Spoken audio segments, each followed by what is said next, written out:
Okay, so today we will be highlighting hygiene. Jennifer, what comes to mind when you think of hygiene and employment? Hygiene and employment. Hygiene is one of those big barriers to employment because you need to have good hygiene when you go through the interview process. You need to have good hygiene when you're working beside your coworkers. You need good hygiene if you're interacting with customers.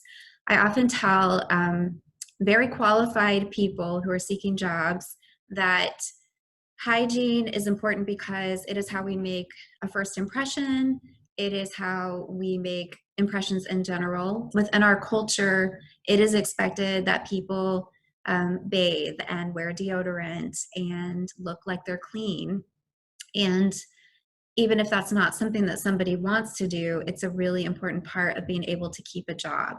So if we are working with consumers or students who are interested in employment and we see that hygiene is an issue, we try to address that through evidence-based social communication strategies to help them really stop and think about, okay, what am I doing? What is the price of not taking care of my hygiene? So maybe it's not getting a job. Maybe it's being written up by human resources. Maybe it's not being able to get a raise.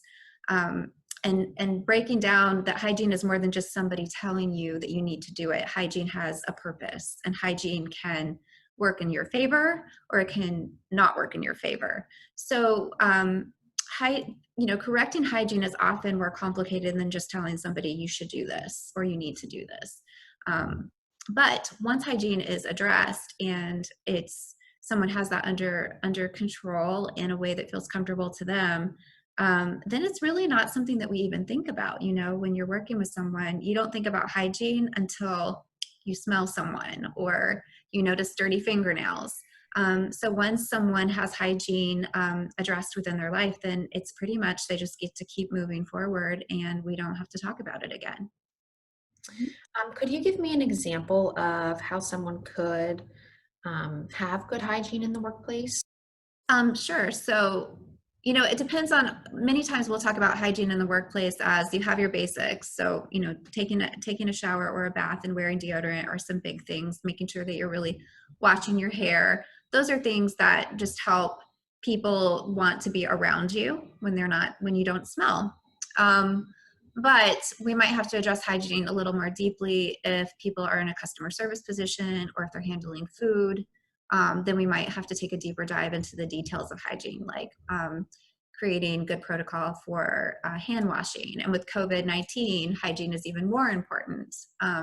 So I think it can be tweaked depending on what the job is. Again, there's some basics that you want to have down, but then depending on the job, you might want to go into deeper detail.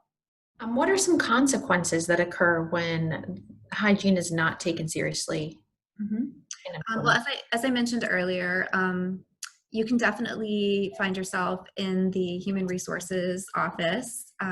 People might complain formally, or you might just become the target of bullying, which is not okay, but it still is. It makes you a target, I think, as an employee, as a person.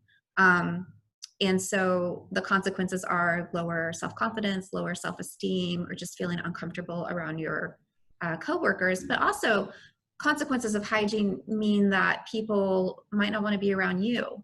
And so that can also feel really, really bad. And the worst, I think, consequence of hygiene, other than being bullied or targeted, is that you might be a really qualified employee and you might be so great at your job.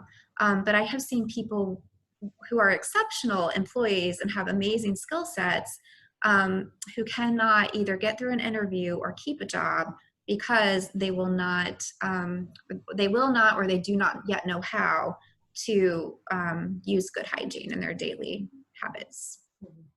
Can you give me an example of how maintaining good hygiene can create positive interactions when it's done correctly in the workplace? Sure. I mean, I think for me, it just means that people aren't thinking about you and hygiene.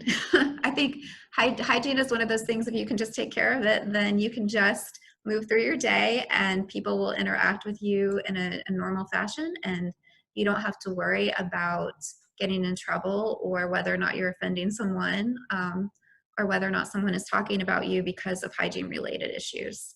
Right. Well, thank you so much, Jennifer. That concludes our interview. Great, thank you.